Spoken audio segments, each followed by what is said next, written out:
This is Kyle Juszczyk, and you're listening to Nothing But Niners.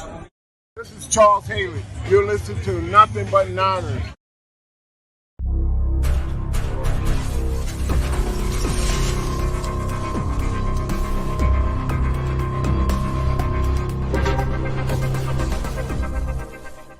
So now they've got to start from deep in their end of the field, and Garrison Hurst takes advantage of it. He takes the handoff, takes to his right, gets to the 20. He's in the 30, needs to cut in. He comes back up the right sideline, breaks the third tackle, comes down to the 30. He's down to the 20. He's down to the 10. He's down to the 5. He's into the end zone. Touchdown!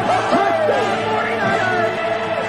96-yard run from scrimmage. Garrison Hurst breaking tackle after tackle, sweeps down the sideline. Throws off bodies like clothes after a marathon. Young, back to throw. In trouble, he's going to be sacked. No, gets away. He runs, gets away again, goes to the 40, gets away again, to the 35, cuts back at the 30, to the 20, the 50, the 10. He died. Touchdown, 49ers. Third down, Alex takes the snap. Alex looking down in post, and it's got it! Touchdown! Touchdown, 49ers! It is second down. Ryan takes the snap, throws the slant to the left side. It's Russell, intercepted! The 49ers pick it, and Navarro Bowman is redemption! Navarro Bowman running it all the way for the touchdown! No greater redemption! The San Francisco 49ers, we can do whatever we want.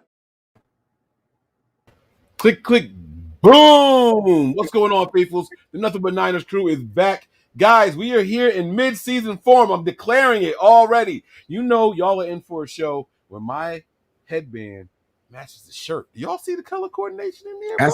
I see you with the Wayne got the hat.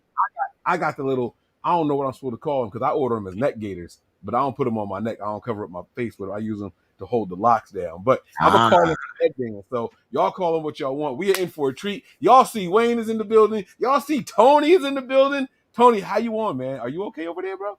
Don't ask. I'm using like my hotspot on my phone right now.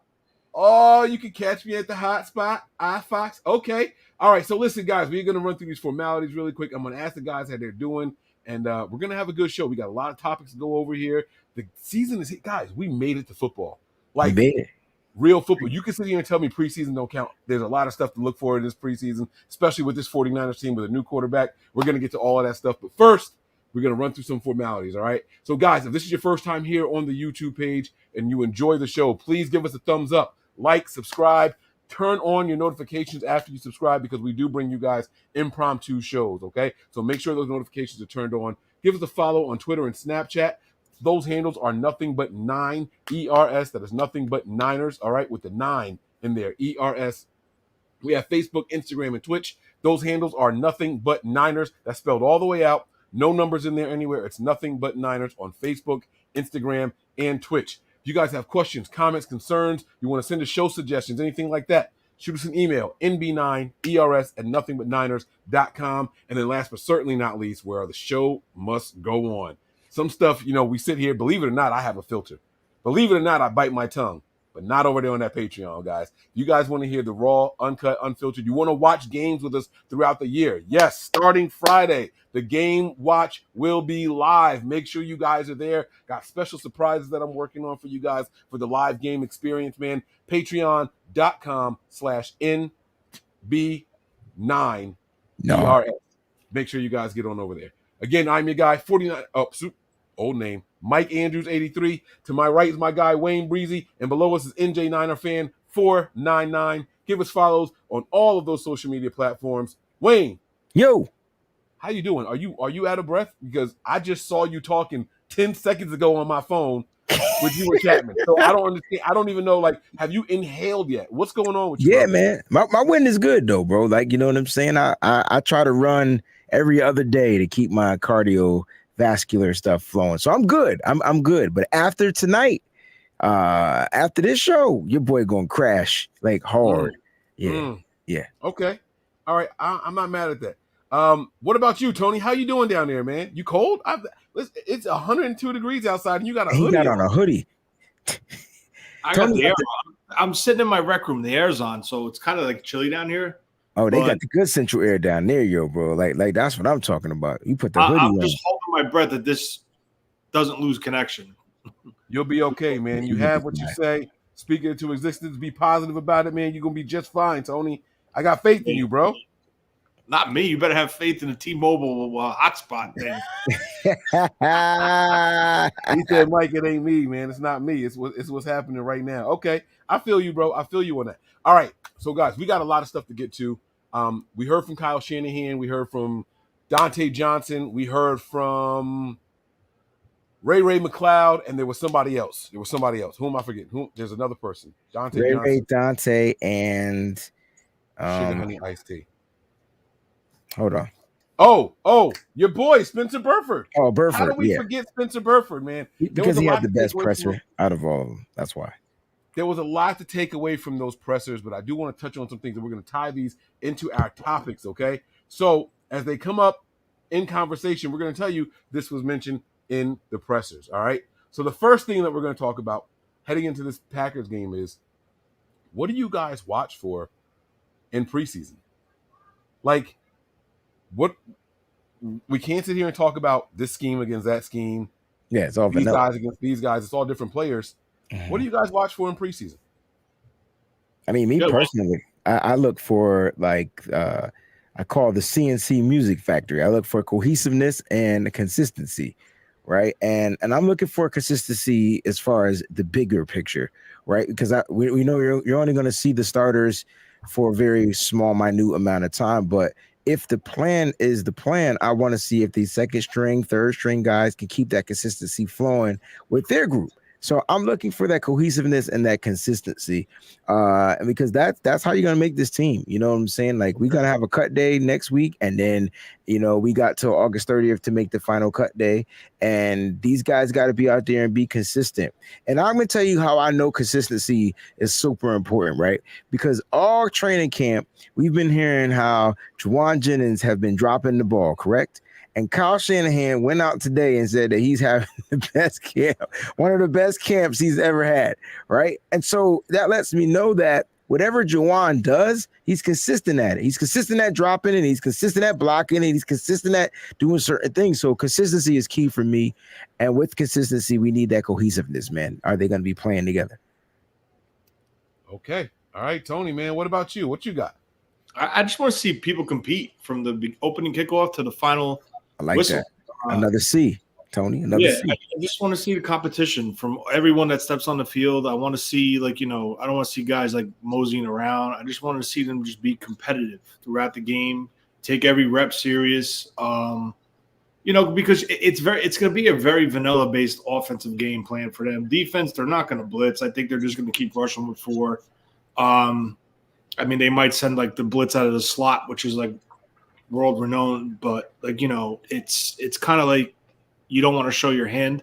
So I just want competitiveness. I want to see players play through the whistle. And I want to see what I'm going to be focusing on, because obviously I don't think Trent and McGlinchey's going to play. I want to focus on the 3 interior guys. I want to see it's probably going to be Brendel starting now, according to what I read today on Twitter.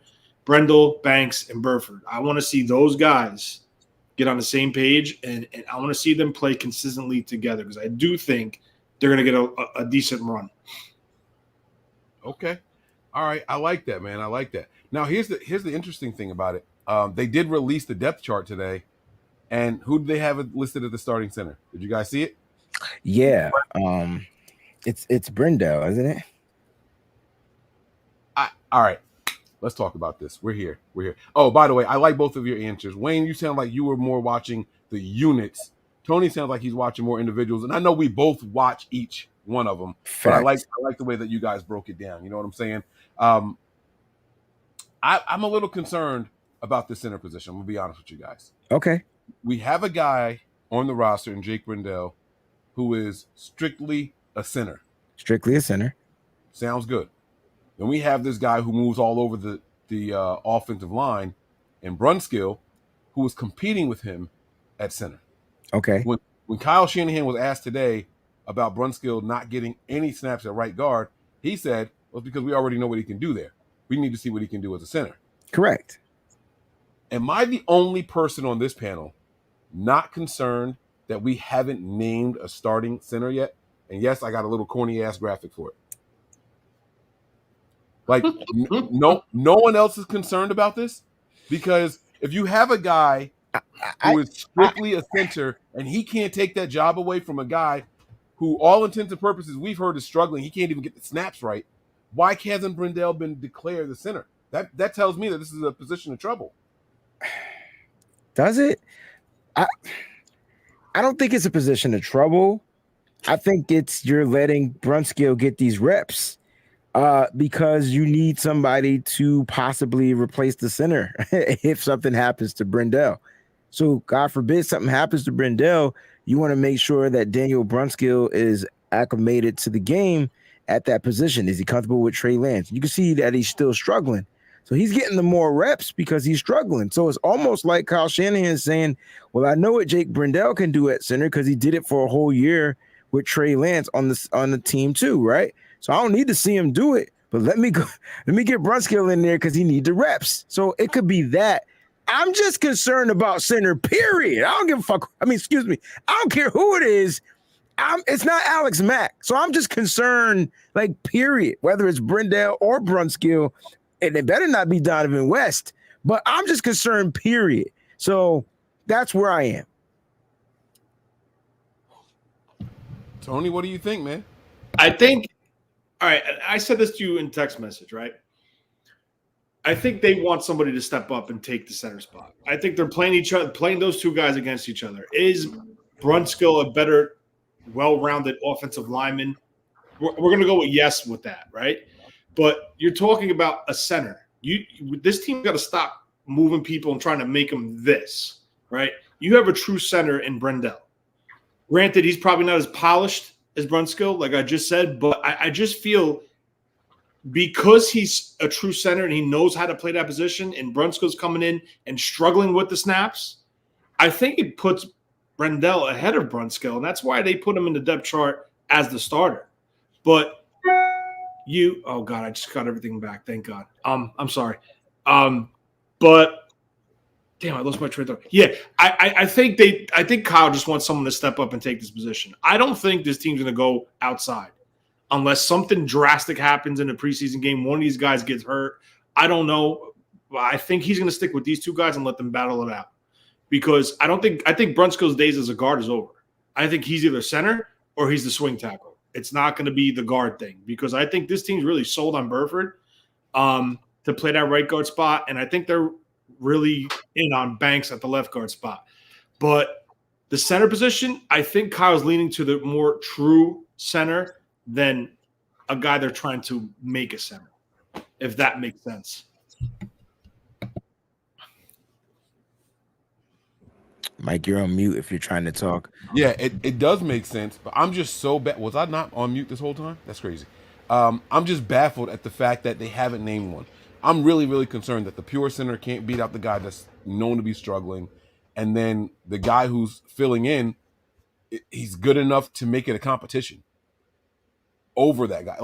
I feel like it should be clearly one or the other. I'm okay with the guy getting backups, but from what it sounds like from everyone who's going to camp, they are rotating these guys with the first team consistently. And I don't know. That kind of makes me a little nervous. So I'll be watching that definitely when we get to training camp. I mean, when we get to the preseason game. I want to see how these guys look. Yeah, I agree with Tony. We've been saying this for years.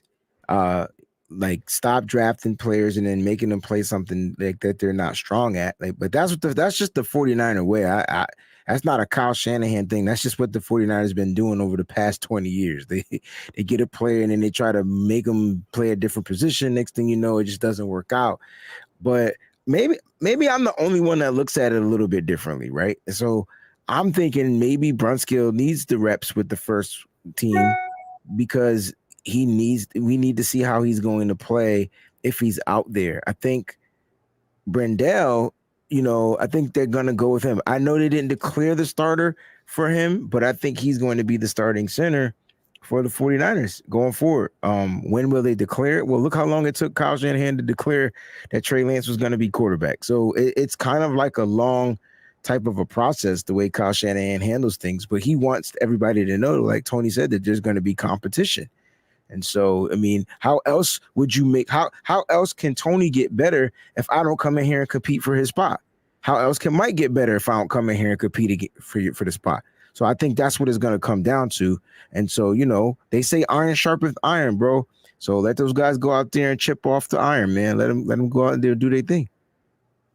All right. So that is going to be a position that I have under the microscope, under the magnifying glass. Is that the most? Are you most concerned about that position on the offensive line, period? Because I feel like I am. Like, I'm not as concerned about the guards as I am, even though the guards are unknown. Isn't that crazy?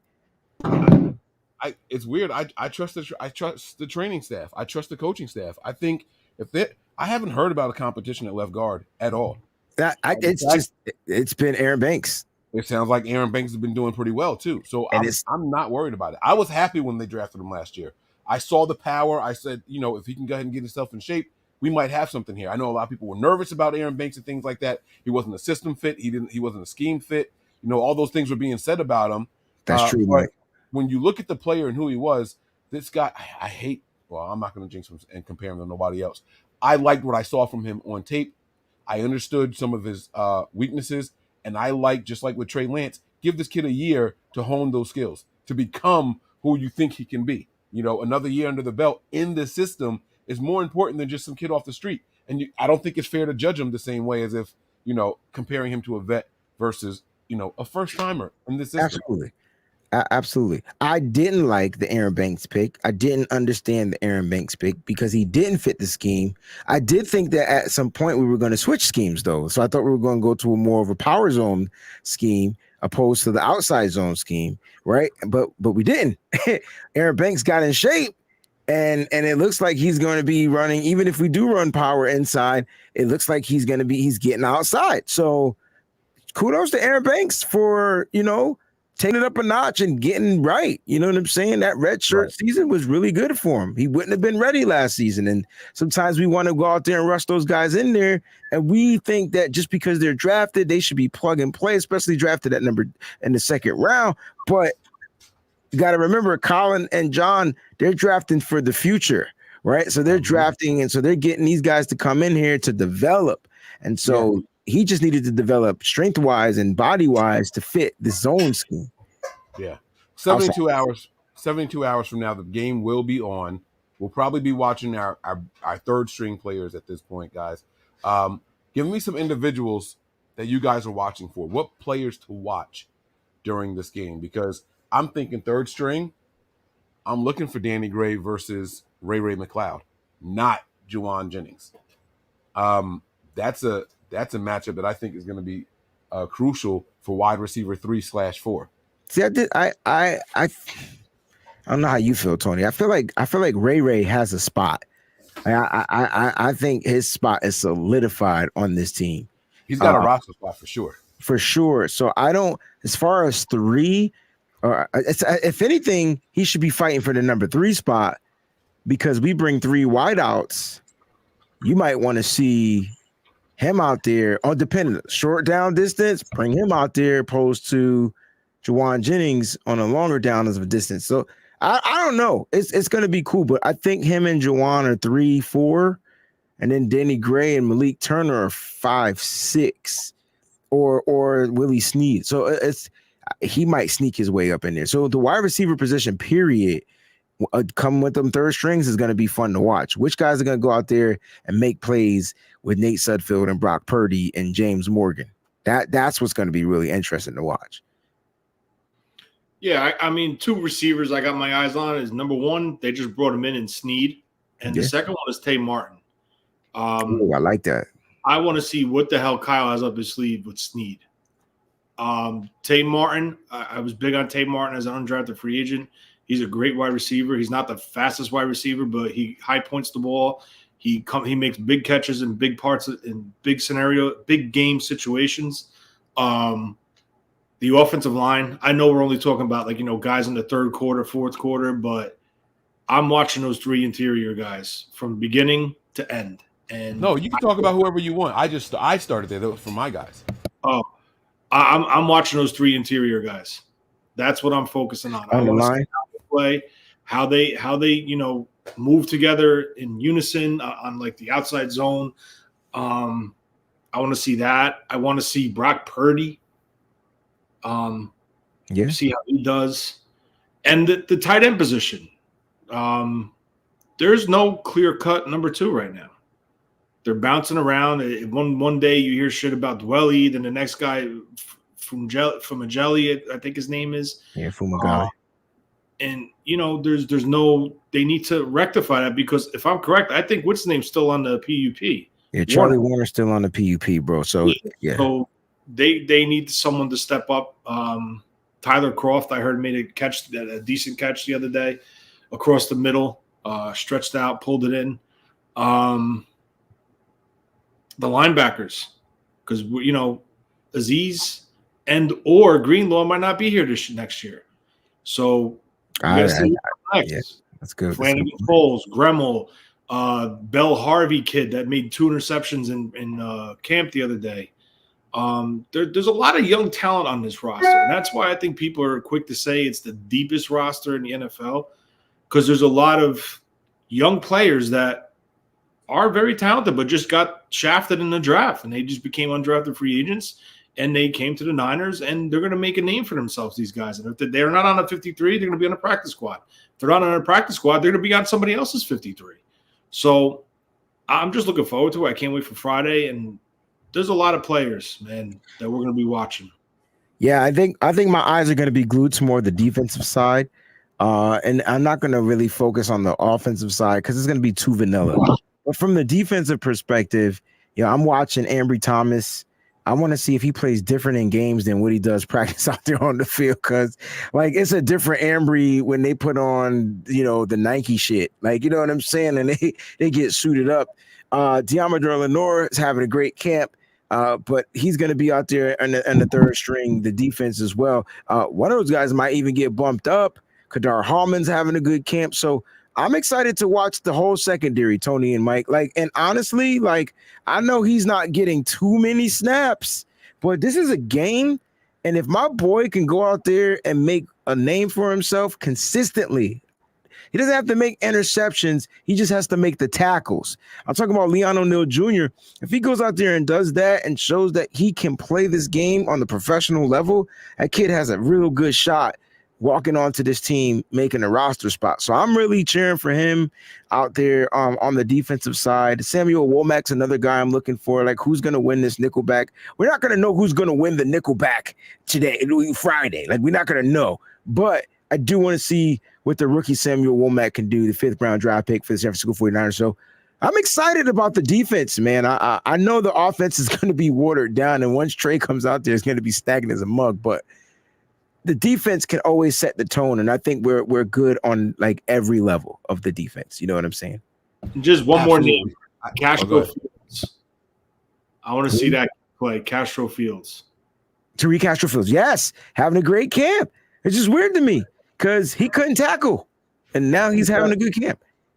Do you guys think Mike McGlinchey plays? I know y'all talking about the interior of the line, but I'm worried about the Mike McGlinchey. I want to see what version of him we get out there. Kyle said that the starting offensive unit, will be out there on Friday. Now, that could be the starting offensive unit that started training camp first day without Trent Williams and Mike McGlinchey. So there's a possibility that both of those guys don't play. But the question is, do you put Trey Lance out there without those guys? Because Tony and Mike, let's keep it a buck. These defenses, they're going to bring it. We're not going to blitz, but these other defenses are going to do the thing.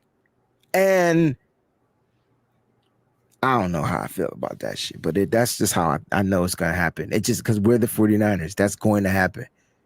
Well, I remember the year we played the Saints in preseason, and they blitzed Alex Smith every damn single drop back play. Yo, I had never seen Harbaugh was pissed. I think it might have been Harbaugh's first year. He was fuming on the sidelines. He had words for Sean Payton and what was Ryan? Not Buddy. Damn, not Rex Ryan. No, his brother Ryan. The other Ryan. What's his name? Tony. No, you're talking about the defensive coordinator. Yeah. No. It was Ryan at first. Right? No, it was the guy, the defensive coordinator. It wasn't Williams. Greg. It wasn't Greg Williams. I thought it was Rex's brother. Maybe No, that it was Williams. His brother name was Rob Williams. Ryan, right? But I know that Harbaugh was fuming about how they blitzed so much in the preseason. Like they were beating the hell out of Alex Smith. It was I'm crazy. trying to tell you, bro. Like, but so if I'm Kyle Shanahan, the moment I see some type of blitz, I take Trey Lance out. No, he's got to get used to it. Not if you don't have those guys in the game. If you don't got your best guys in the game and they blitzing their best guys, it don't matter. All right, your best guy to get hurt. You got to play through that, bro. And he's already on a limited amount of snaps. He's already. You got to play through that through the regular season, but God forbid you go out there and break a leg because you didn't have your best guys out there. It's different. It's a different stake for me, in my opinion. It's just different stakes. You give them a series. If they start blitzing every down on that series, that's enough for Trey. Trey needs the reps, no doubt. But does he need to be out there if he's not being protected? Y'all talk about the offensive line. Y'all crack me up because y'all complain about the offensive line, but yet y'all want him out there taking reps when he don't have his offensive line. Who complained about the offensive line? Everybody out in the world will be complaining about the offentive line. I didn't complain about the offensive line. I ain't talking about you, fool. I thought you were talking about me. In the world. No, I feel like he's young. He's got to go out there. He's got to get hit. Trey Lance hasn't been getting hit and getting it's just different, bro. Like getting hit is one thing. Like I get that, and I want him out there. I'm talking about now if he's taking a beating or something like that, that's different. Then you pull him out. That's what I'm saying. They coming out. Boxing, you got to protect your boxer, but I'm not mad at a couple of blitzes. You know what I mean? Like go out there and shake them off. I just said if they blitz every freaking play, Mike. That's what I said. Yeah, that's a different conversation for sure. Okay. But like you said, Kyle was talking about the starters. He did say that they're going to play in the first and third game. He explained why too, though. He explained why. Well, yeah, he explained the short, 3 games and however many days. And they're also going to be practicing against Minnesota throughout the week. You know what I'm saying? Yeah. The practices, yeah. So we're not going to see any of the starters in the second game. So the question is, how long will starters play in preseason? Give me a number of quarters. You think? I know we've asked this question on this show before, but knowing that they're not going to play in the second game now, how many quarters do you think we see the starting? I'm going to say offense because the defense is a rotational piece. No matter whether starters are out there or not, they rotate defensive players. But with the starting offense, how many quarters do you guys think they play? Let's go with Tony first really quick, and then we'll go back to Wayne. Now, when you say starters, you're talking about all 11 starters on the field at the same time? That's a really good question because Kyle had me a little confused. He said something, and I was like, is he talking about for Trey or is he talking about for all 11 starters? He said starting offense, though. That's what he said. Right. I'm going to go with the entire starting offense. I'm going to go with the starting offensive lineman and the quarterback because skill positions do get worked in and out. I'm going first quarter. For the whole preseason? All preseason, not just. I thought you meant this week. I say a half. Yeah, I'm 2 quarters too.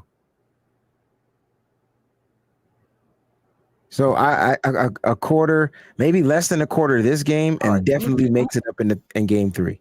Can I change it then? Can I change it from quarters? Because let me ask this. I think it's a more specific question. How many drives for the starting offense? Because we could have one drive that takes 8 minutes. You think we don't ever see him again because the other team is going to go out there and take up the last 7 minutes? You get what I'm saying? So how many drives? Let me change it to that. How many drives do you think the starters go? I mean, even if you change it, like we can have 15 drives and have 15 stalls and not do anything. Like I like the quarters thing actually. So even if we had an 8-minute quarter, that's dope. That's control. I don't think love it. We've seen the Niners do in preseason 9-10-minute drives, and then the starters come out. We've seen that happen with Jimmy Garoppolo. Well, yeah. If we do that in 2 games, I don't think those are the only 2 drives you see the starters. If we go 3 and out 4 times in a row in each one of these games, and the quarter ends, I think Kyle's going to say, no, I want to see you guys get in rhythm. You need to go out there at least against the backups. I think he'll keep him out there longer. So that's why I changed it to drives. I don't think the quarters is a fair question. It's not a fair assessment because if they struggle, he's going to be like, nah, like we got a real game to prepare for. We got the Bears coming up and it's real. Like find the rhythm. I think he'll keep him out there longer if they're struggling in that third preseason game. Honestly, I think it all depends on how they look versus Minnesota in the inter-squad game. I think if they're flying high versus Minnesota, and Minnesota's got a pretty damn good defense, but if they're, doing their thing versus Minnesota during that week, I think my thing is I think if the Niners score in their first drive, I think that's it. They're done. Everyone's out. Especially like McGlinchey, especially like Kittle. They're not going to put Debo out there. Like I know Kyle said he wants the starters to play, and they will, but I think they come out this week and they get maybe the first quarter. Then next week, like he said, there's nothing because I think that inter squad is more important than any preseason game that they're going to play. And then week 3, if it comes out that they struggled versus Minnesota, I think Kyle's going to run them in week 3. That's why I think that middle week is very important. That's why he said the starters are not going to play that week because he's going to ground and pound and rep the shit out of them during that whole week. Yeah, and that joint practices. Right. We did the joint practices against the Chiefs a couple seasons ago, and we Texans. heard, and then we did it against the Texans a few seasons before that. Right. And we heard Kyle say he put more weight in that week of practice than he did the actual preseason game. And I don't know if you guys remember, we were out there with the second string quarterback immediately, second string everything. So he truly does. He is a man of his word when it comes to that. He absolutely believes that. So, all right, that's pretty cool. And I don't know if I mentioned, I want to see guys like Tarvarius Moore. Tarvarius Moore. Yeah, Tarvarius Moore. I want to see him out there. He's someone I'm going to watch because he's got all the talent in the world. And Tony will tell you how high the speed was. Yeah, so I want to see him competing for a roster spot out there. I'll be honest with you guys. It's going to be something that's going to probably shock you guys. You know how I am about my jersey bias. I don't want Dante Johnson to make this team. I think if Dante Johnson makes this team this year, we're in trouble in the secondary. Why? That means because we didn't get better? Yes. I want to see improvement. It's funny because I think Dante has a role on his team because of his versatility. And if he makes this team, it's not because he's great at everything he does. He's just great at being versatile. And if they needed him to play safety, he can play safety. If they needed him to play inside, he can play inside. If they needed him to play outside, he can play outside. And I think because of that, I didn't even know Dante was a 9-year vet. This is his 9th season. He's on some Jimmy Ward stuff. Been around, bro. Yeah, and so I get where you're going, Mike, because you make sense. Like the whole purpose is to get better, upgrade, and if we don't have a person that can come on here and beat out Dante Johnson, then we just didn't get better, right? Because he's probably one of the weakest links. I get it, but his versatility and his coming through in the clutch is what keeps him afloat when it comes to the 49ers. Because I tell you, man, last season when we needed him, he came through in the clutch and he made some big plays. It's like what I said, 2020, 2021, one of those years. I said that if Mohamed Sanu makes this roster, we're in a lot of trouble. If he makes the original 53, we're in trouble. And unfortunately, I was right. You got guys like Jason Verrett who are fighting their way back. We saw Ambry Thomas coming on at the end of the season last year. You saw Emmanuel Mosley really coming to his own. His biggest issue is he can't stay healthy, right? And then we got Charvarius Ward. So that eliminates, in my opinion, Dante Johnson, even as depth at the outside positions. So now we've seen him line up at nickel. He started that game against the Packers towards the end of the year last year. In the postseason last year. He was a starter out there. And then he's played strong safety. Knock on wood, Jimmy Ward has held down that free safety position. I am going to be looking at the depth at that strong safety position. But if we can just get one other guy to say, yeah, I'm here, there's no need for Dante Johnson to be on this roster. And I think it'll be a red flag it'll be a sign of concern if he does end up making this team. That's just a personal opinion. I will personally be concerned if I see Johnson make this team. All right. We got a super chat here from Haha. Is this Clinton Dix? He says, hot take, Trey don't matter that much because we're going to run. Oh, I wish I could see Tony's. Matter of fact, hold on. No, listen. If he's referring to the preseason, I kind of agree with him. And I know people are in this chat saying, but Trey needs reps. What kind of reps do you think he's going to get? That's my point. You think he's going to just sit there and like spread the ball all across the field, and Kyle's going to dig into his bag and start running all these routes and design motions and stuff? I don't think so. I think it's going to be very simple, basic, hand the ball off, a slant, maybe a go route, a pose, something like that, and just like, get the offense moving. I don't think he's going to go crazy as far as design and creativity. So it's going to be basic. I think he's going to hand the ball off. He's going to test that offensive line in the run game, see the push they can get. So I agree with this if he's referring to preseason. Hey, what do you think, man? Yeah, I mean, the whole purpose is I personally think first play is going to be play action, and Trey going to take his shot down the field. Like I think that's going to be the first play. Like I really do. But after that, I think it is going to be a lot of run. We need to evaluate these running backs. We need to see what they can do. There's a running back war going on, right? There's not a quarterback war going on. We know who the quarterback is going to be. So we want to see. Me personally, I'm hoping this is a TDP game, and then the next week I'm hoping it's a different running back, and then the week after that I'm hoping it's a different running back, because there's only going to be 4 running backs, maybe 5 running backs that this team takes. So it's going to be interesting to watch, man. It's going to be interesting to watch. Who's going to be the 2 backs? I don't want to see Elijah Mitchell out there. We don't need to see him out there. Trey Sermon maybe. So it's gonna be interesting. But I do agree. I think we're gonna run. But come regular season, we taking the cap off the D, man. Like they got Trey Lance in there for a reason. They are set up to run the ball, but they're gonna be looking to throw the ball as well. Yeah, I like that. And I agree with what you guys said. If we're talking preseason, Trey's not going to go out there too much as far as throwing and things like that, but he's definitely going to be a guy out there where you don't have to depend on him. So I do like that. There was a comment in here from Doctor. Where's that? I'm trying to find the message. Do you see it over there, Wayne? It says, Mike, didn't we make the with Mohamed Sanu? Yeah, didn't we make the NFC Championship game with Mohamed Sanu? And he did make the roster. He did. But so did Jalen Hurd.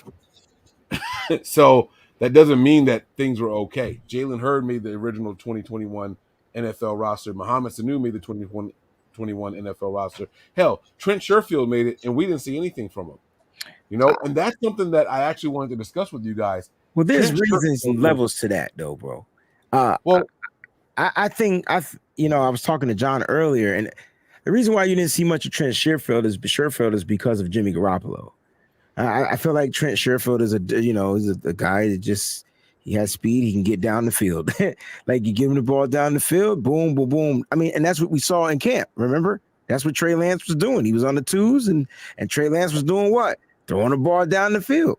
And so Jimmy lacked in that department. So therefore, Trent Sherfield's play just wasn't what we thought we were going to get out of him, and that was due to the consistency of being able to throw the deep pass. Mohamed Sanu, though, on the other hand, got hurt, and then Jawan Jennings comes in. But when Sanu came back, didn't he? He did. I thought he came back. Yeah. So Sanu had a couple of big plays coming back, a couple of 3rd down grabs. Right. He didn't start in any games, but he played in 3 games with us, and then he played in 8 games later. So it's weird. He was on the roster twice. But that was kind of my point. And we gotta admit something here. Kyle Shanahan, he's so damn good. We don't even realize it. Kyle essentially went through all of last season with just 3 wide receivers. Yes, Sherfield was on the roster. Yes, Sanu was on the roster, right? But it was really just Debo, Ayuk, and Jennings last year. Yeah. There was nobody else. Travis Benjamin. No. he used Travis Benjamin a lot. Travis Benjamin just was dookie. Yeah, yeah. And he used him a lot. He was starting outside with just 15 receptions. 16 receptions with the Niners. Sorry. That's wild to me, man. That is wild to me. All right. So we have a couple of other things to discuss, and I'm going to let you guys go. So we talked about players to watch. No centers named or anything like that. I'm seeing this thing online, right? Naysayers and Yaysayers. Trey Lance's double standards, right? Mm-hmm.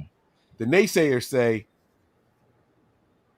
I don't care about the interceptions and the stats and da-da-da-da-da. Or no, I'm sorry, I'm saying it wrong. The naysayers are, I told you guys Trey Lance is just as bad as Jimmy. Look at him throwing interceptions, and he's not that guy, and we're going to be messed up because we kept this guy over Jimmy. Jimmy's a winner, and blah, blah, blah. And the Yaysayers are, well, Jimmy threw interceptions also, so what? What are you trying to say? Yay, Trey Lance is the guy.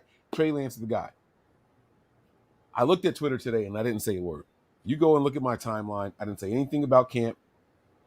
About camp today. I didn't say anything about stats. I actually haven't said much about stats since 2 or 3 days ago. I kind of hinted at what I was going to be talking about right now. There is a double standard for Trey Lance supporters right now. These guys, and I'm talking about beat writers, people at the game, covering the game, these people are trying to play both sides of the fence, and it's annoying me. So let me tell you guys how I feel, and you guys can tell me if you agree, disagree, or maybe you can justify what these people are doing.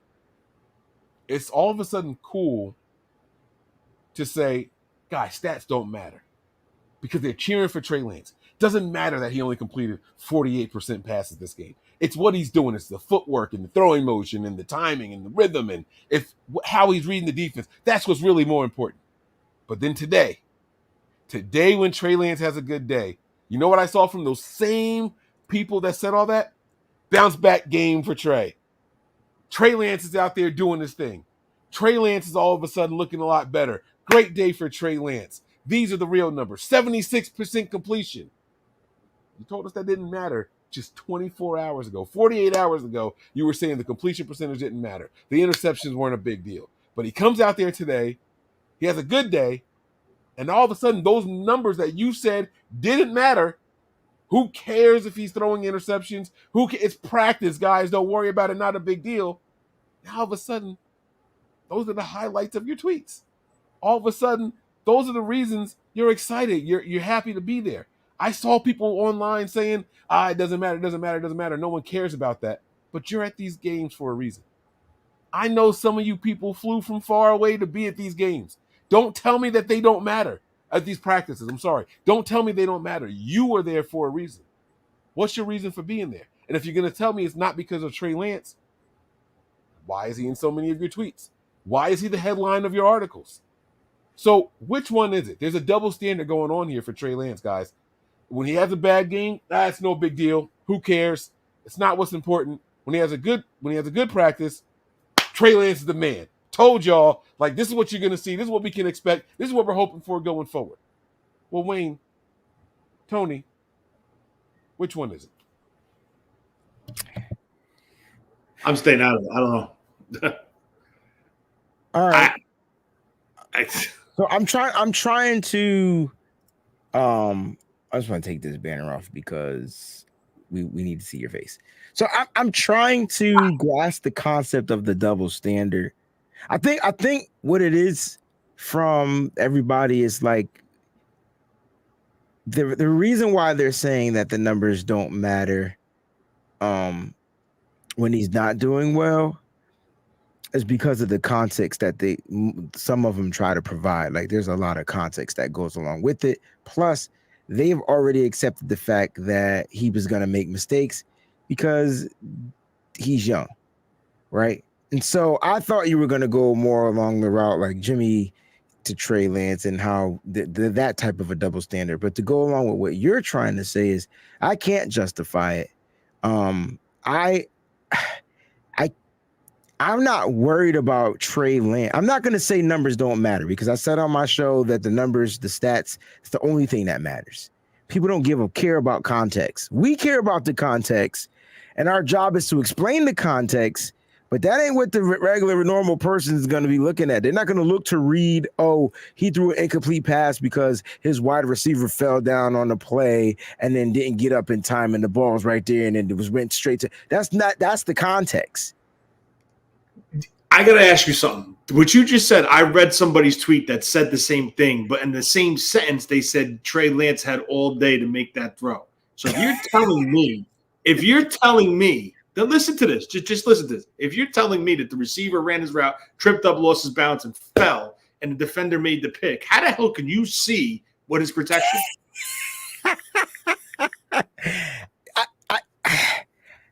I'm trying to agree with Mike for the first time ever. But right? Do you understand what I'm saying? No, I do. I just think, listen, Trey Lance, the people are at training camp only because of Trey Lance. Yes. That's it. They want to be able to break the best first story about Trey Lance. So when he's doing bad, there's nothing really to break. It's, oh, he's going through the growing pains and blah, blah, blah, blah, blah, whatever. But when he does good, I told you Trey Lance was going to be that guy, blah, blah, blah, blah, blah, even though he was going against the two. So do you want me to factor in the context about that too? Because he was going against every, he was going against every time. Well, that's what I was going to say. That's exactly what I was going to say. Before you try to throw the context in there, the people were saying he's bad, but you guys are ignoring the context. The offensive line is bad. That's what they were saying. Wait. But then when he was killing it today, I saw only two people say, well, just keep in mind, Trey Lance was doing this without you saw no context, basically, right? Right. Without Darius Ward and without Emmanuel Mosley out there. Only two people all day said Trey Lance was killing it today, and then provided the context. Only two. I'm with you. I only saw one, maybe two, but I saw the one, and we probably talk about the same person. Yeah. So, do they want the Trey Lance is bad, but there's context. Well, Trey Lance is good. Give us context. Which one is it? Like, right. Consistent. No, be consistent. That's all I ask. So can we agree then that there is a double standard for Trey Lance and I'm not saying it's a bad thing, by the way. Like, this is not hate on Trey Lance. This is I'm actually going at the reporters more than Trey. This has nothing to do with Trey Lance. His job is to go out there and do his job, and whether it's good or bad or whatever, it doesn't matter. Report on it, but report on it without a bias. Report on it without a slant. Take the bias.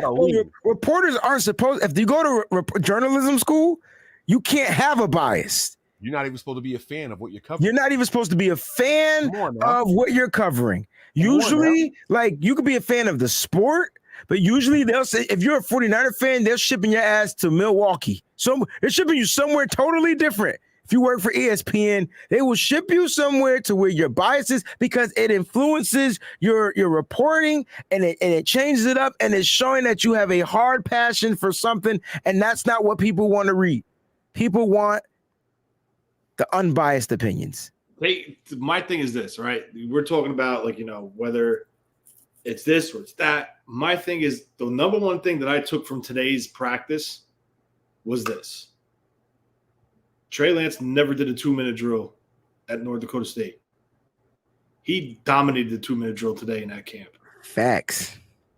Okay. Now that is something that's okay. That's a major positive for someone that's never done it and was able to move the ball, keep everything under control the line of scrimmage, when to clock the play, kill the clock, spike the ball, and still have the mindset to operate and control that offense and align everybody without no penalties or false starts or,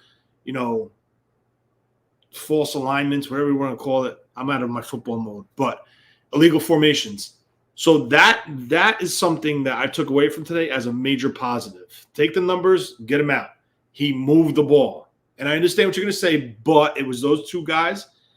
But my thing is, in a 2-minute drill, he wasn't always going to the wide receivers. He used Kittle on some plays. He did a dump off to Mitchell. He was taking what the defense was giving him, and he wasn't forcing the ball. So that's big on a 2-minute drill. But that's even the context. But even that. So the 2-minute drill nullifies what? We all know the pass rush. The pass rush. You're getting the ball out of your hands quickly. So it nullifies the pass rush. It tires out the defensive lineman. ideally not even substituting so that they're not rotating players on that's the the D-line. main thing right there. You're not allowing the defensive line to sub, and then you just keep your offense on the field. They know your gestures. They know what you're doing. Boom. So in situational football, where you are nullifying the defensive pass rush and you're playing against both backup corners, shouldn't you dominate? If he went consistently to receivers every play, no other tight end, no other wide receiver, no other running back, I would be like, you know what? Okay, you have a point. But for him to go through his progressions and find what the defense was giving. So what that tells me is he just kept the ball moving. He took 5 yard and turned it into 10 instead of striking it downfield, trying to get the 15 to 20 yard throw. He took what they gave him, and that is huge. That is huge for a young, inexperienced quarterback because most of these guys are like, fuck that. I'm going to try to make a throw. I want to make myself shine and launch it in there, picked, incomplete, whatever. But for him to take that mindset and keep the team in control, there was no penalties reported. I understand it's camp, but he kept the team in control, moved the ball down the field, and scored. That's what you want to see at a young, up-and-coming quarterback who's never played in a 2-minute scenario in college because he's always had the lead. So that's a major plus for me, in my opinion. Very good. Very good. I like it. I like it a lot, man. Very good. Well said. And that's what I was asking you guys for. I haven't shared my opinion. I was just poking the bear, seeing how I was going to get reactions out of you guys. Mark says, for the record, isn't he still the backup? No. Jimmy is actually listed as 4th on the depth chart. Yeah, and Kyle said at the podium today, that's only because he has to be listed. Yeah, they have a 90-man roster, and it has to be filled. 91. And they have 91 on the roster right now. Yeah. And Kyle went as far as to say, I haven't given him a playbook. I haven't sent him any plays. Like, I'm sure he can go over it at home. He doesn't have a tablet from us or nothing, but he can access it from home. You know, but he was like, no, he's not taking part in any meetings. Kyle has been very, bro. They asked Kyle, have they super transparent, bro?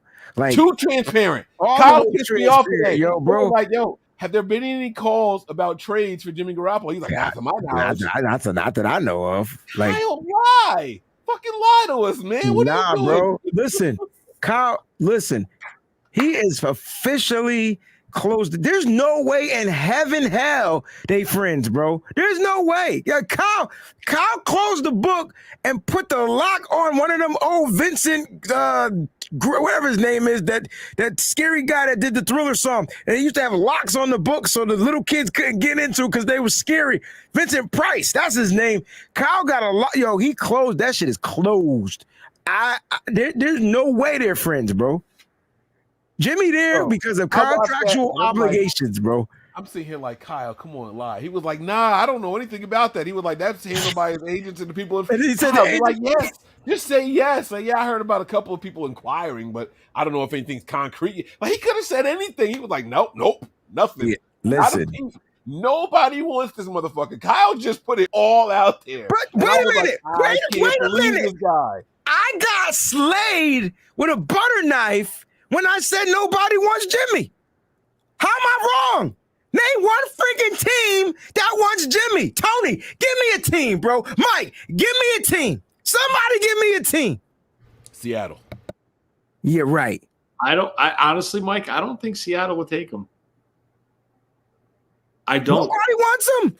I don't know if it's because he looks too good on the commercials or if he's just a bad quarterback. Or here's my thing. You want to know why nobody wants Jimmy Garoppolo? Because they're not going to get Kyle Shanahan with Jimmy Garoppolo. They're not going to get him. Jimmy fit Kyle Shanahan like a glove until it didn't fit anymore, right? And that's because Kyle Shanahan knew how to get the best and hit Jimmy's deficiencies. I'm telling you right now, Mike got your hand up. I don't want you to lose it. You're a teacher. I figured that would be the best way to get involved. It wasn't, but you got to let the teacher finish, and I'm glad you didn't. No. Go, No, you was on it. Wait patiently. You said no one wants Jimmy. Are you saying wants to trade for Jimmy or just wants him on his roster? Oh, well, they're waiting for him to be cut. So that's what it is. I digress. Okay, cool. That's what it is. They don't want to trade for Jimmy. That's what I meant. I agree. There's a bunch of teams that's going to want Jimmy Garoppolo the moment he's released. All the teams, Giants, Saints, Houston Texans, Seattle Seahawks, hell, San Francisco might make him another offer. I'm telling you right now, they're going to do something once he's released. You think and that Seattle would reminds jump on him if the Niners released him? Say that again? You think Seattle would jump on him if the Niners released him? Hell yeah. Without a doubt.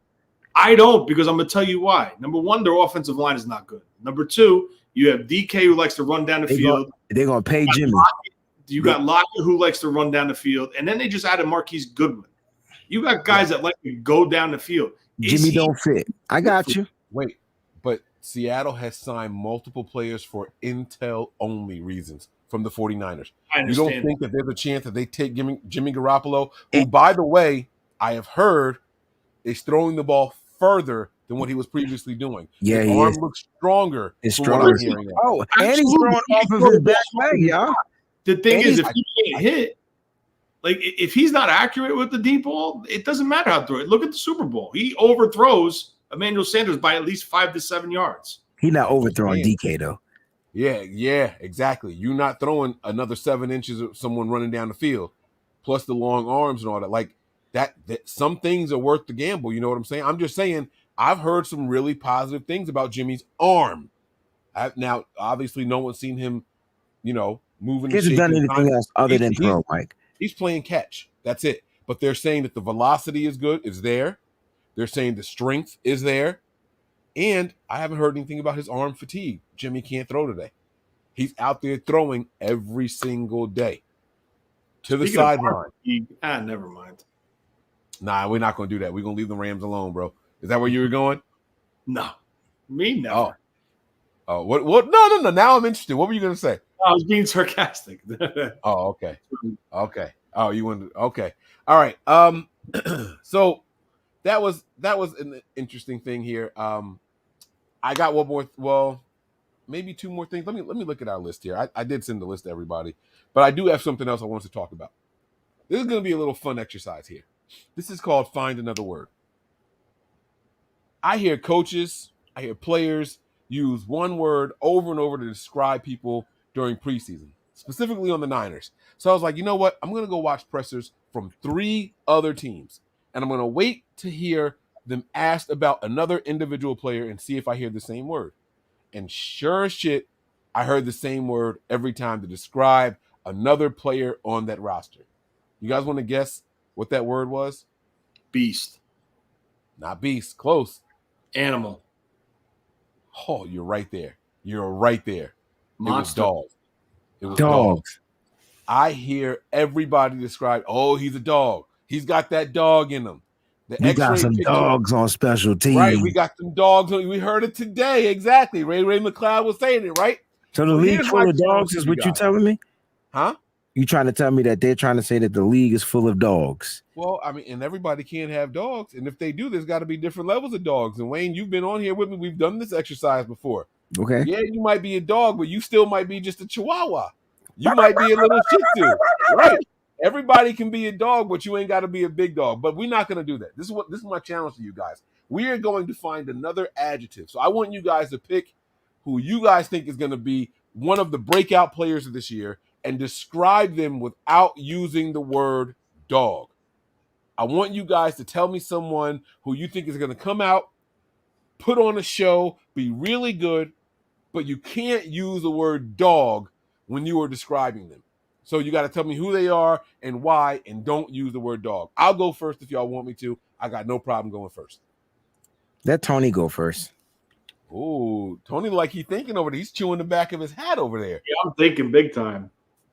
I'll go. Let me go first. All right, I'm gonna steal Breezy's guy. This Spencer Burford guy. Now, Kyle Shanahan did make me a little bit nervous today. He said that the reason why we haven't seen Brunskill at right guard is because we already know what he can do. I'm not gonna lie to y'all, that made me a little bit nervous. I was like, oh my God, Brunskill is still an option at the right guard position. But from everything I've heard, from every beat writer there, every fan that's there, every podcaster that's there, every 49ers content creator, Burford looks to be the real deal. I have heard the negatives about him, and I go back and I ask these people, hey, you said he did X, Y, and Z. How did he look the next couple of reps? And they said, Mike, he recovered well. this kid rarely makes the same mistake twice, right? I hear the commitment to excellence out of this kid, Burford. He's a 4th-round pick by the 49ers from a small school. And even Trey Lance says, yeah, we like the small school guys around here. Himself being one of them, right? I understand why he did that. I see the determination and I see the desire to improve, not just day after day, but snap after snap in this kid, Spencer Burford.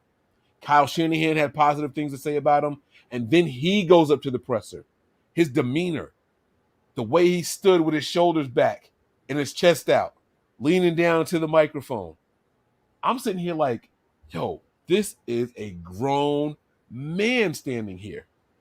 And then he went on to say, yeah, I know I played tackle for the last 2 years in college, but the first 2 years, I was a guard.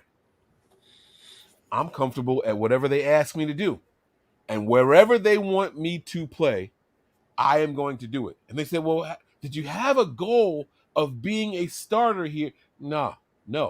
I did not have a goal of being a starter. My goal was to come in and put my best foot forward every single play, every single day. This is what this young man was saying at the podium.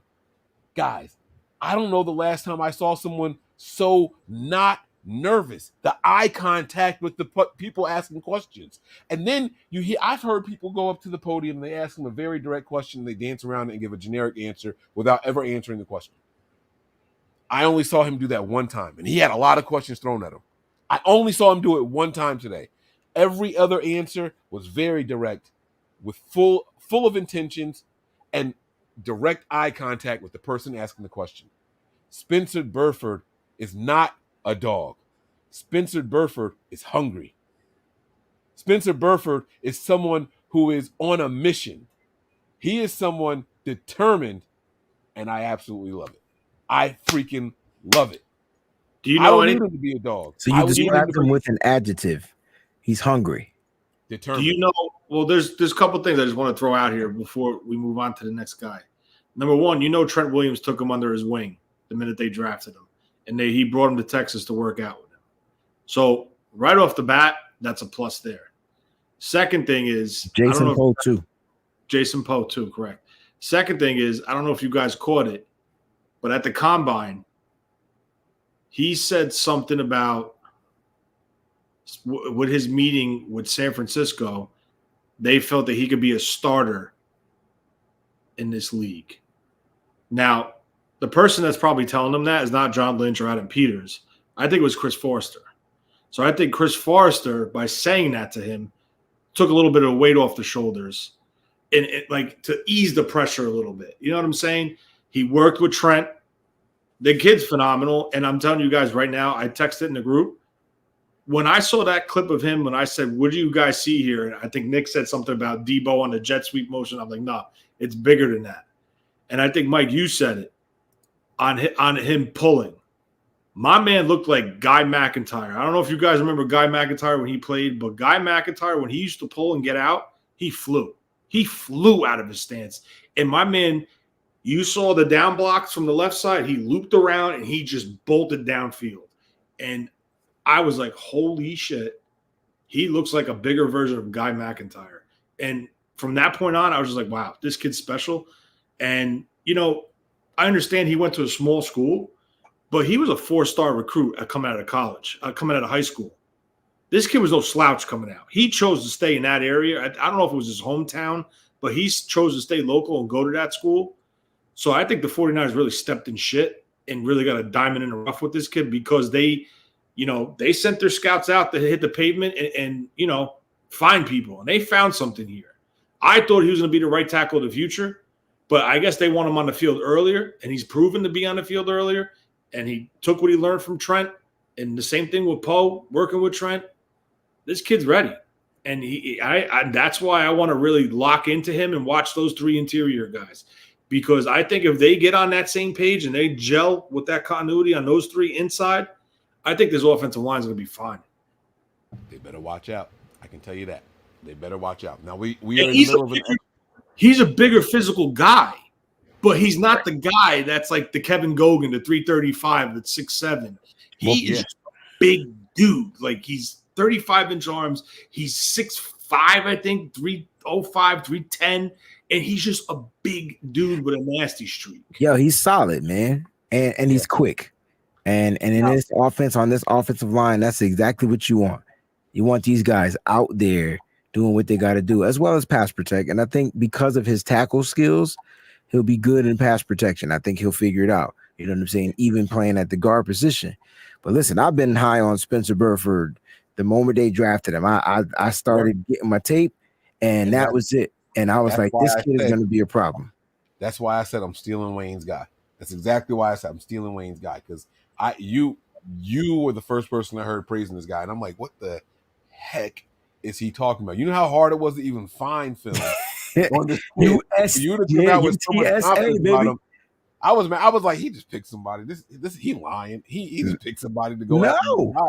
Listen, I have my draft stuff, and it's funny because I didn't have him as a scout for the 49ers. Hey, there's a bunch of other guys. Dude, there's one guy I wanted was Dylan Parham.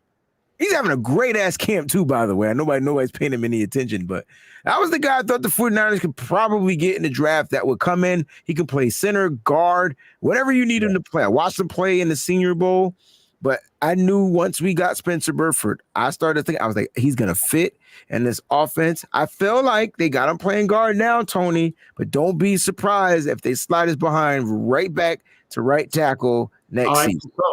I think so. Yeah. I think you're right. I'm gonna read this super chat here from Sean, then I'm gonna get back to you guys with your challenge of the day, finding another adjective to describe a player that you guys are high on this camp so far. Sean Shepard, thank you for the super chat. He says, holy crap, is that Tony? Is this live or a rerun? Why do y'all think Dan F that guy, I don't want to say his name. Why do you guys think Dan and these guys have platforms to talk out their butts about practice squad Jimmy and Trey? Are they in the agent's pockets? I would be embarrassed. This is a really good question by Sean here, right? We have these people who clearly have no idea what's going on here in San Francisco. These are the same people that said Jimmy will be the starter. Guarantee it. Jimmy's the starter. Trey Lance is going to need a second year on the bench. He's not ready, right? Jimmy don't even have an iPad. He don't even have what's the Windows one called? What do they call it? Microsoft tablets, man. Them Surface tablets. Microsoft notebook or whatever it's called. Bro, they're sponsored by the NFL and Jimmy don't have one. And he's in the NFL. Well, Kyle doesn't want him doesn't want him knowing the new plays. Exactly. These guys are so disconnected from what's going on in the 49ers locker room. The question is, are they in the agent's pockets? That's a crazy question. Why keep drumming up interest? You know, they're clearly not linked to the team. They have no inside sources. Who are these guys? Why do they have these platforms to talk out their asses? Is it the agents? And he ends it with, I would be embarrassed. What do you guys think about that? Or is it just this? You tweet about Jimmy Garoppolo and Trey Lance from the outside, and your tweet blows up. Is it just about clicks and interaction? Because it's always about clicks. It's always about clicks and interactions. And if you want to get those clicks and interactions up, say something negative about Trey Lance. That junk will come back to you 100-fold, easily. You know what I'm saying? So all we're doing is making Dan. Instead of you guys making us famous, when we put out a tweet, you guys are making them famous because you're sharing their shit. But you won't. You know what I'm saying? Like that. That's all it is. And they have credentials, and they're always wrong. And here we are without the credentials, giving y'all the real. So it is what it is. It's going to always be something we call clickbait, bro. So it's clickbait on every social media platform in the world, bro. You click on about it. They're sitting here with three guys who are really tapped in. Yet guys like Dan have 5 times the followers that we have. Isn't that crazy? Nothing but tweet out nonsense. Now, I don't encourage people to follow me because I don't tweet a lot. I don't. So I encourage you to follow me. That's what I was going to say. Wayne is out there tweeting more than he's doing shows, and Wayne's always on a show. Wayne's always on the show. In fact, at this very moment, Wayne's on 2 shows at the same time. I'm on one show. It's on 2 networks at the same time. Let's get this shit twisted, man. Let's get it right.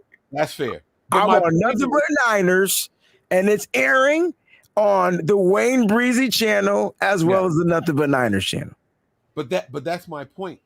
As much as Wayne is on camera all the time, he tweets even more, and it's solid content. But he doesn't blow up the way that these people who just make up shit to throw against the wall.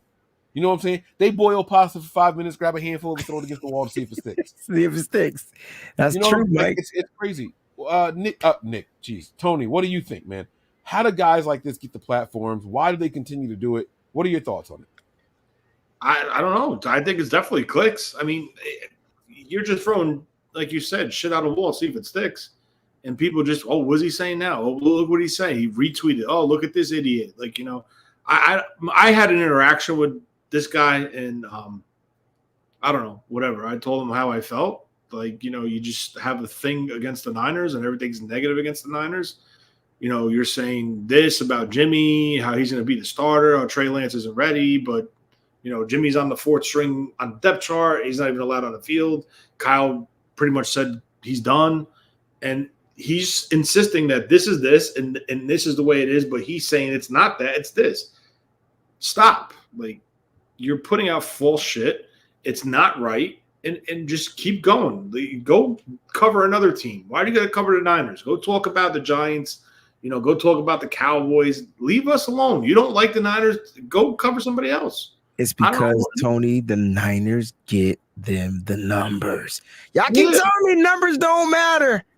And then another thing is like the whole thing with Colin Cowherd. Colin Cowherd loved the Niners. All of a sudden, Trey Lance is the quarterback. They're the worst thing since sliced bread. I wonder why. We know that. I mean, there's context. The full circle back to the show. There's some context. I wasn't talking about any of y'all out there, guys. I'm talking about the people that watch the show. I'm not talking about everybody out here is a supporter, 100%. I'm just talking about in general. I'm not singling out anybody, but that's it. Like, people be like, yo, Breezy, why you not famous yet? Because you didn't share my shit. That's the dopest video that they got going. That's the realest video out there, yo. Like, whenever I watch one of those reels or Instagram or TikToks and they put that in there, I'd be like, damn, it's that simple. All it takes is a share. Click. That's right. Click, all click, right, boom. Now, stop ducking. Tony and Wayne, I bought y'all enough time here to find another word. I want another adjective besides dog. And that sucks because I feel like we created the dog phrase. I know, but see, here's the thing. This is what's different about us here at Nothing But Niners, right? Okay. We created. We have a little hashtag in our own group, right? Trendsetters. We go out there, we throw something in the universe, and all of a sudden we see other people following suit.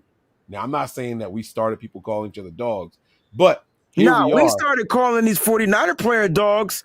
We did a whole we show had cats and dogs on this team. Yes, we did a show about the dogs. They weren't even using dogs in the goddamn 49er locker room. They didn't even call themselves dogs. Right. You got one. You know what the term was? He's a football player.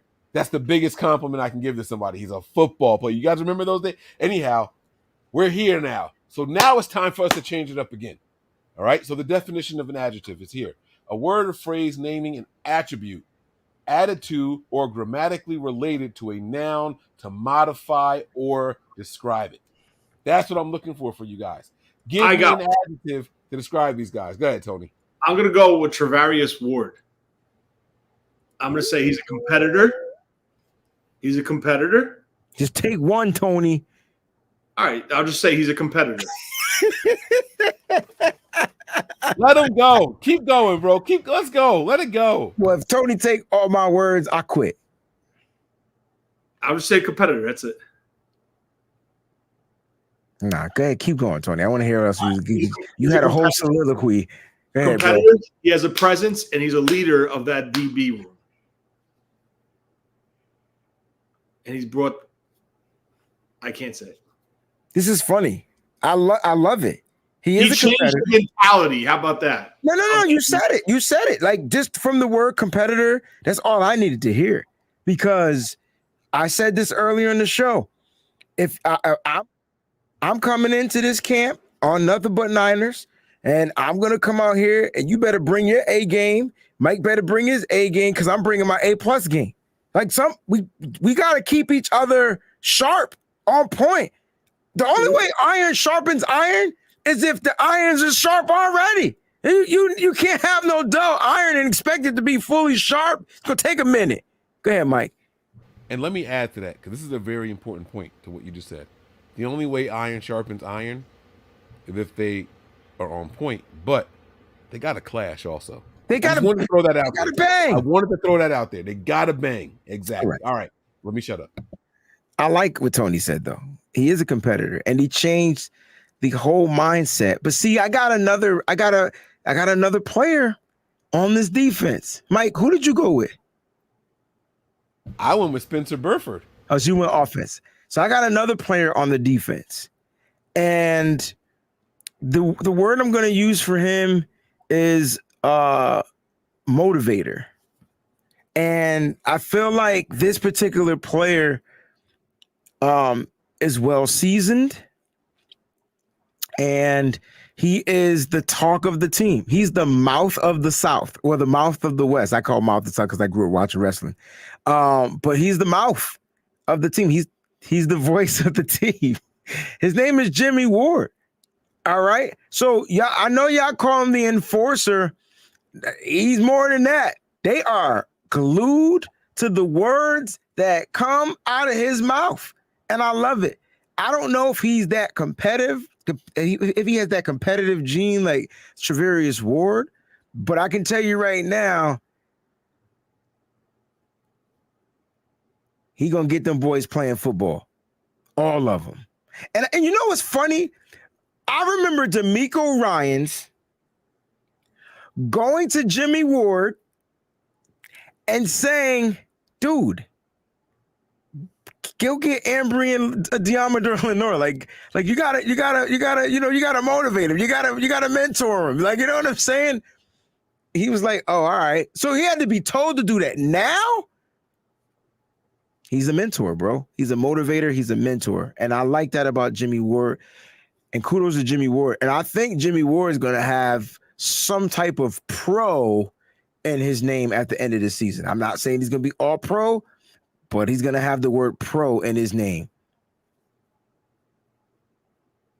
I like that, man. Jimmy Ward is honestly one of my favorite players on this roster right now.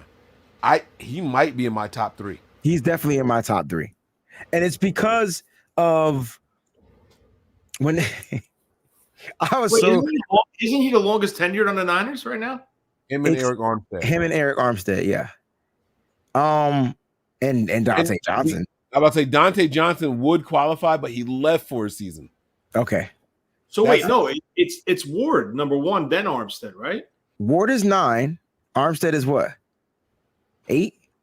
Armstead and Ward, I thought were oh no, they're one after the other. Yeah, you're right. So Armstead is 8. So it's Jimmy Ward.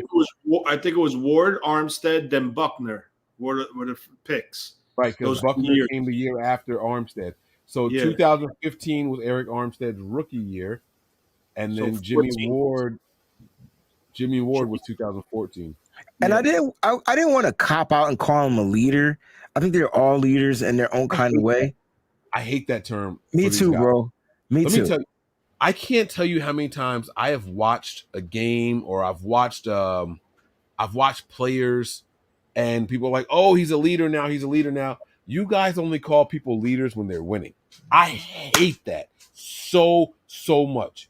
A leader's not only a leader when they're winning. There's leaders when teams are losing, and I hate it. The same players that people critique for doing some of the same stuff they did when the team was winning, all of a sudden they're not leader. Where's the leadership? Where's the leadership? Because a team is losing doesn't mean that there's no leadership. So I'm glad you didn't use that word. Very good. Well done. Well done. That was a good exercise, though. That was fun, right? I thought that was pretty cool. All right, so I'm pulling up the list here of other topics that we had to discuss tonight, and I think we just about hit them all. Oh man, let me get to this contribution. I want you guys to do us a favor. Go out there and call Will Smith call Tommy Lee Jones, call the little roach dudes in the break room from Men in Black. Black, get that little pin and go and forget that word dog ever existed. We're going to MIB that word because when they overuse the word, it devalues it. I can't MIB it yet, it. bro. But the problem is, though, there is legit dogs, bro. I'm sorry. There is legit dogs on this team. All right, Tony. I did this earlier on the show with John this morning. Who are your top 5 dogs on this team, bro? Trent Williams. He was one of mine. Say Jawan Jennings. Jawan Jennings. He didn't make any of our list. Debo.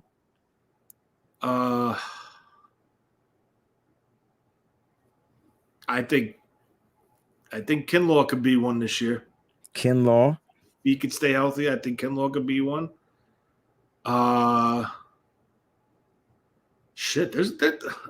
It's too many. So who's your top 5? Exactly. And it's cool because I don't know why Mike tripping because we listened to how many albums by DMX and them shits was all about dogs. He overused the word dogs and we was rocking. Where my dogs at? Yeah, pull that shimmy Jimmy down now, baby. Yeah. Go ahead, Tony. Give me one more because Mike got to do it too. I would say an underrated one is Dre Greenlaw. Ooh, I like it. I think Aziz. I think all our linebackers could be dogs. You gave us your 5, Mike. Give me 5. A sleeper's TDP. I'm going to participate in this exercise. I'm going to read 2 contributions first, but I want to point something out before I do that. Here I am trying to get rid of the adjective dog, and Wayne says, "All right, give me 5 dogs for the 49ers this season." I'm going to participate because this is a dual cast right now, so I'm going to let this go, but I want to be very clear with what just happened on this channel right now. Because what Tony said is, Mike, no matter, you can't get rid of the dogs, yo. Players got dogs in them, bro. Look, there's fake dogs and there's dogs. I feel you. I'm gonna get to it though. I am gonna participate, but I thought that was hilarious. I was like, damn, on my own shit. I just said, bro, I'm over here cracking up if y'all can hear the thoughts in my head, y'all would laugh so hard all show long. This is what I do. All right, Peachy says, folks like Dan could tell me the sky is blue and I would have to find the color wheel, then go outside, look up and compare it before I would believe them. And that's because they spend Dan, the NFL Rums channel page, whatever it is, like all they do is they say Jimmy Garoppolo's going to go to, I just heard Jimmy Garoppolo's going to go to the Dolphins. I just heard Jimmy Garoppolo's going to go to the Browns. They will name all 31 other teams and then say, see, told you, I was right. That's the type of people we're dealing with here. So she's absolutely right. You can't believe them. You got to go out there and prove it for yourself. And I got a whole theory about the whole color thing. Someone told me about the numbers and the dots, but Wayne, if I hold up this remote, right? Peachy, this is your fault. I'm going to leave you a comment here. If I hold up this remote and I tell you and Tony that this color is black, okay? And the whole classroom learns that what they see is black. But if Tony actually sees blue and Wayne actually sees yellow, I actually see red, but I am taught to identify what I see as black. How do we know if anyone is ever truly colorblind? Because we all see something different, but we are going to call it black. But if we see it, how would we know? How would we know? Because you're saying you might see it in a different color. Yeah, but we're taught to identify it as black. Yeah, but if you see it as black, then it's black, right? No, we are taught black. Black is a title. It's a name. We hold up a card and all 3 of us can see something completely different. But we're taught all the colors though, Mike. We're not just taught black. Yes. We're taught red. We're taught blue. Right. So when they teach us black, they hold up this card and we all say black. They hold up another card. We all see 3 different colors. When we say, hey, that's green. We hold up another card. What color is this? Green.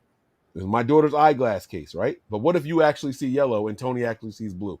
No, I get what you're saying if we're colorblind, but I'm saying if we're not colorblind, then it's green.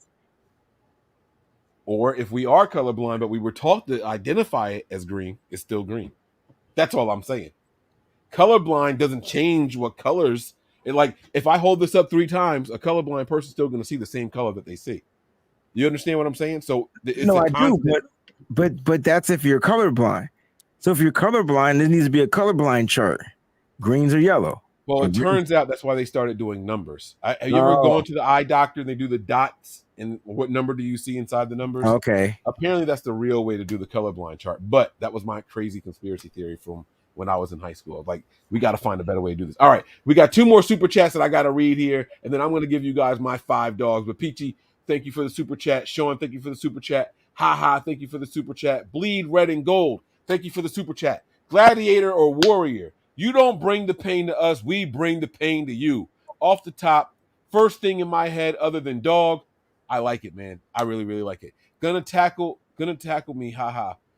Oh, gonna tackle me, haha. You gonna think twice. Much love, y'all. Be easy.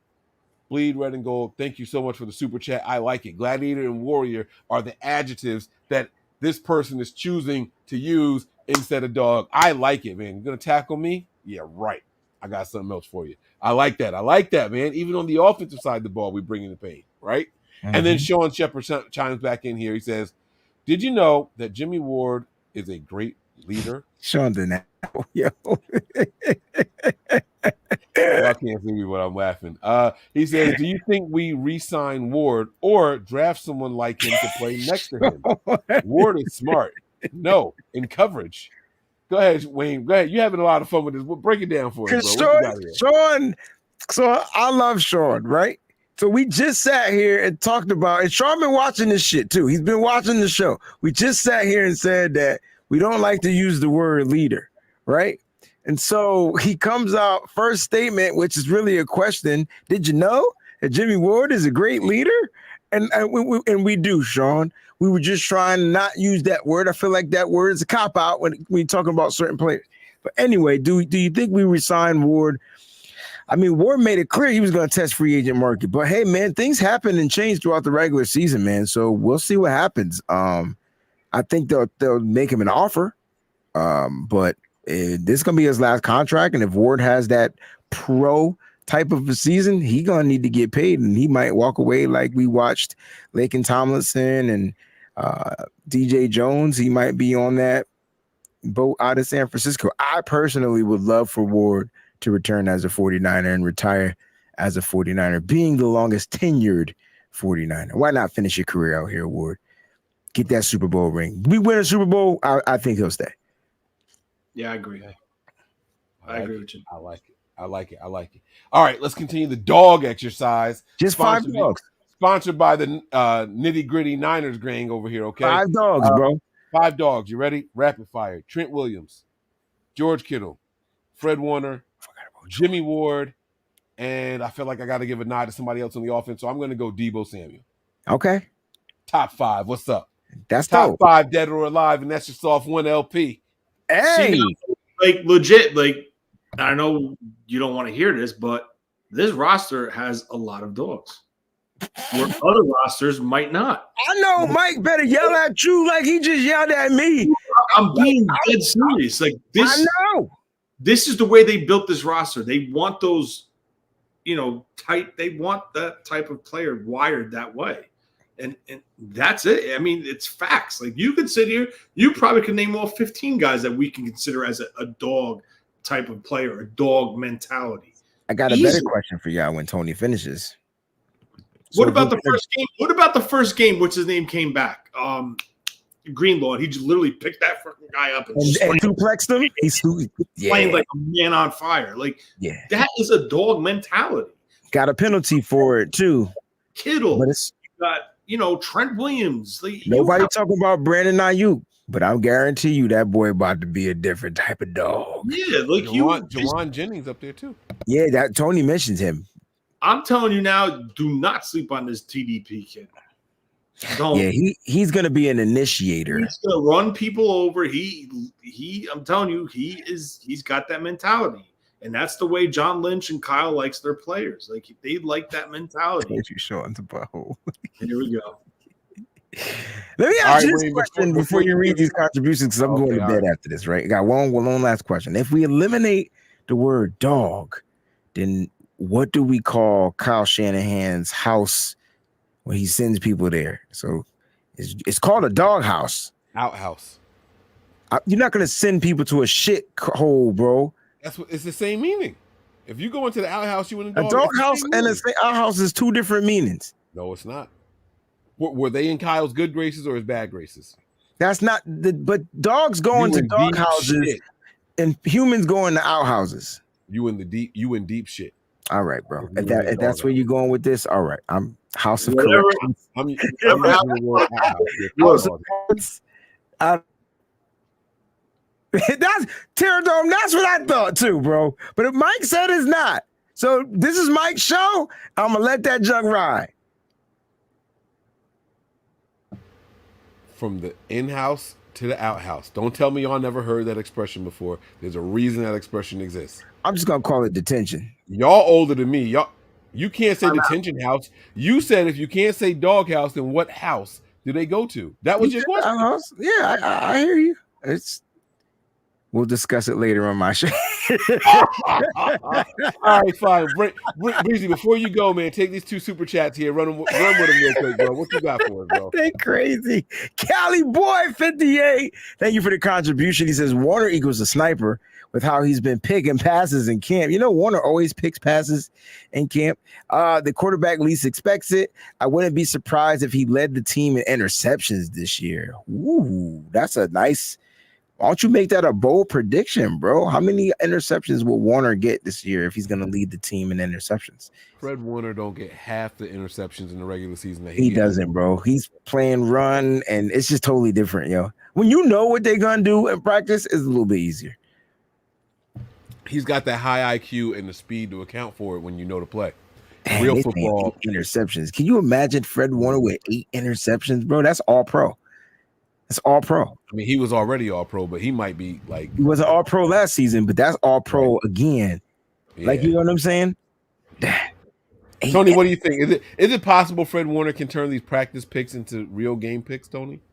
I think he can get a couple picks. I don't think 8. I think he's just that intelligent and that athletic that he knows the offense that he's playing, and he knows where the design is. The design of the offense is supposed to go, where the throw should be going.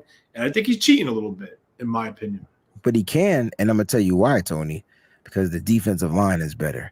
So a lot of people play that way in regular games. I think this is camp, and he's trying to make it. He's cheating, but he's also on the other end trying to make it tough on Trey Lance. Trey Lance, yeah, and to try to get the ball in the window. So he's trying to like baiting him to make that throw, and he's making the play on it. So, but I can see him playing a lot different during the regular season opposed to how he played last year when the season started. He had to accommodate. Once we lost Kinlaw, it was like this dude was trying to be in there on the defensive line, getting knocked around, blah, blah, blah. So I think now that the defensive line is solidified and then the rotation is better, I think Fred can play. He's the best coverage linebacker in football, in my opinion. So it's not only that, though, Wayne. You got to look at the way these 2 defensive tackles are built. They're both 6'6" plus. Yes, sir. So you're not going to single block these guys. Correct. So, you know what I'm saying? Like in a run game, it could be a combo block where the center guard and the guard leaks off to the backside linebacker. And if Fred's faster and they can't get off that combo block, Fred's going to have a step on them. He's going to make the play in the backfield. I'm with you, bro.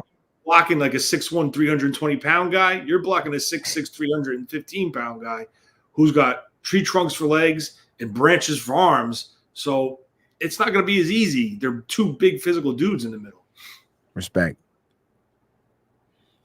All right, Sean, break this one down. Thank you, bro. Let's go. Man, Mike, not only is Ward a leader, he's a dog. Ladies and gentlemen, it's been real. Nothing but Niners. I love y'all. Sean. You're the man, Sean. Look at that. All right, I think Wayne is out of here, man. Y'all, it's been a good time with Wayne. Me and Tony are gonna go over just 2 more things real quick. We're gonna wrap this thing up here. But thank Breezy for jumping in here. Thank you all for the super chats. We truly, truly appreciate them. Now, Tony, man, I got two more short things here for you, man. The game is happening. So my first question is, will you be on the Nothing But Niners Patreon to watch the live game on Friday? Yeah, whatever one you're on, well, I'll be on Friday. All right. So we're going to be here, guys. We're going to try to, this is our ramp up for, guys. This is it. We're trying to get into regular season form. And so just like these games are practice for the team, these games are going to be practice for us in our new broadcast. I got some new logins and new things like that to use. Out of market games are part of this NFL Plus. I'm going to see if I can stream the NFL Plus. Shh, don't tell nobody. Right here. Oh, I think it's televised, isn't it? The game? I hope not, because it says out of market games only on NFL Plus. This game is televised on NFL Network. Oh, okay. All right. It's definitely NFL Network because I don't have anything to watch it on. So you're gonna be here with me anyway, so we're gonna have it no matter what. What I'm saying, if it wasn't NFL Network, I would be legit watching the screen instead of going back and forth like I normally do. I got you. We're going to be up to date, though, guys. So if you guys don't have a way of watching the game, make sure you guys tune in to the Patreon channel. Again, that is patreon.com/NB9ERS. Guys, any tier, any subscription, you get to watch the games with us. That is where the place to be is going to be this year. Tony, the other question that I had for you before we go is, are you attending any games this year? Probably not. No? Probably not. No, I don't think so. I was thinking about it, but everything's so expensive, and work is critical. If I bought you a ticket to a game, would you come? I'm working 2 jobs, buddy. I know. That's why I asked you. I gotta see. I gotta see what the airfare is. That's the part I'm afraid to look up yet. So far, that's the worst part. Let me tell you. So far, I'm confirmed for the home opener against Seattle, and then I also have tickets to the Buccaneers game. I have not booked flights yet, and I am afraid to look at it. If I'm being completely honest with you, bro, not looking forward to looking at it and everything. I would even be willing to do the turnaround thing. Remember what we did with the turnaround? We flew out in the morning and flew home at night. Oh yeah. I might have to do something like that because I don't want to miss any work for attending games. You know what I'm saying? Like, I got a big family and it's a lot, man. And let me tell you, I was looking at that Raiders game for me and my uncle, and we were up to over $11,000. No, you can't. Bro, that was I don't know what we were thinking. First of all, Vegas. New Year's Eve. Is it New Year's Eve or New Year's Day? New Year's weekend, exactly. Yeah, the game was on New Year's Day, but we're going to get there before then. It was New Year's Eve. Oh, my God. I don't know what we were thinking. Thank God my uncle was like, yeah, no, nephew, we could put that money towards something else. And I was like, yes, I love this guy.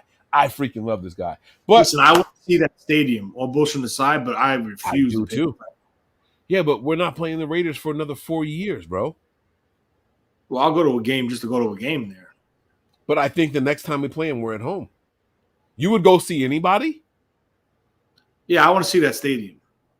That stadium's cool, bro. So let's do a random trip to Vegas. Oh God, here we go. Guys trip.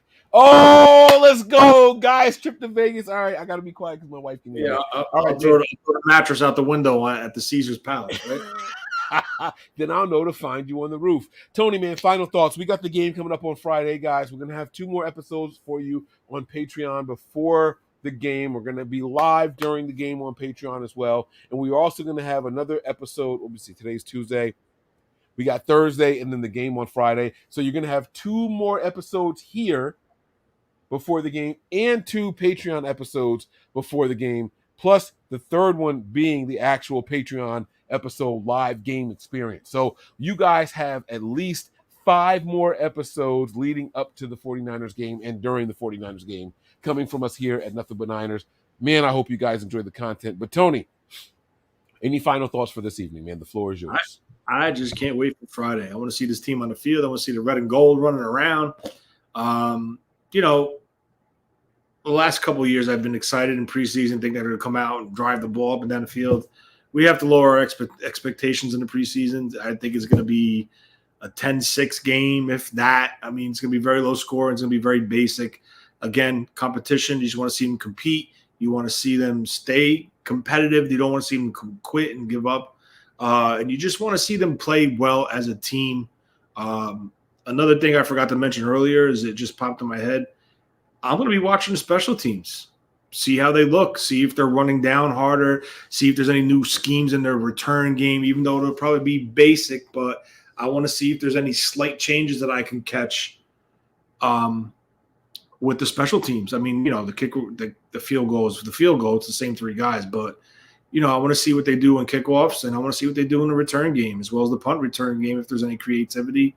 But, again, it's preseason. But, yeah, main thing, stay healthy. Second thing, I would love to get the W. Third thing, just want to see this team compete. And that's all it's about, competing right now. You got guys fighting. Preseason game, I love the second half of the game because you got all the guys fighting for the bottom of the, the last 10 roster spots. Yeah. If 5.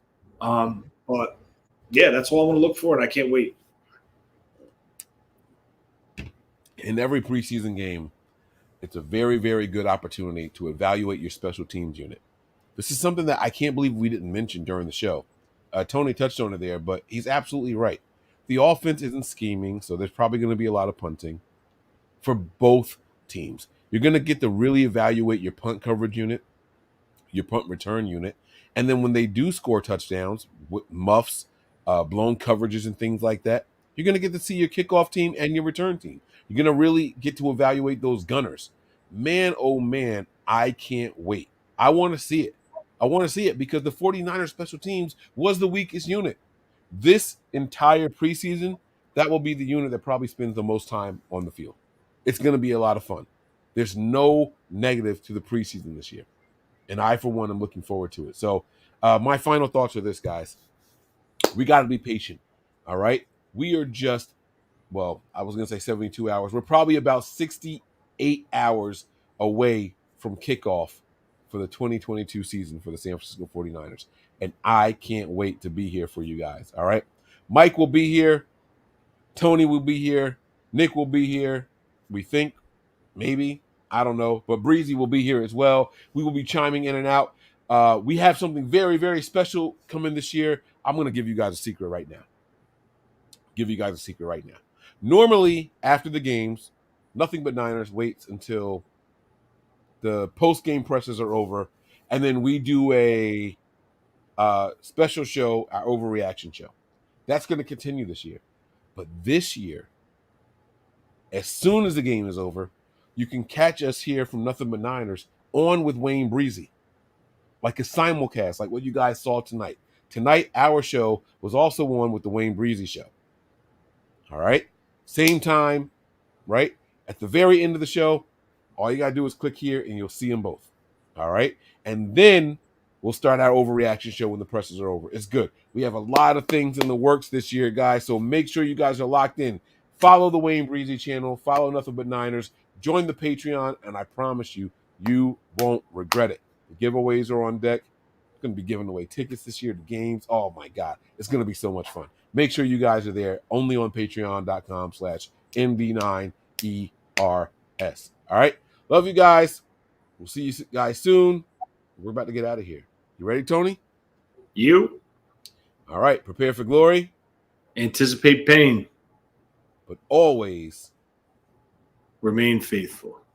We're out of here, guys. Peace.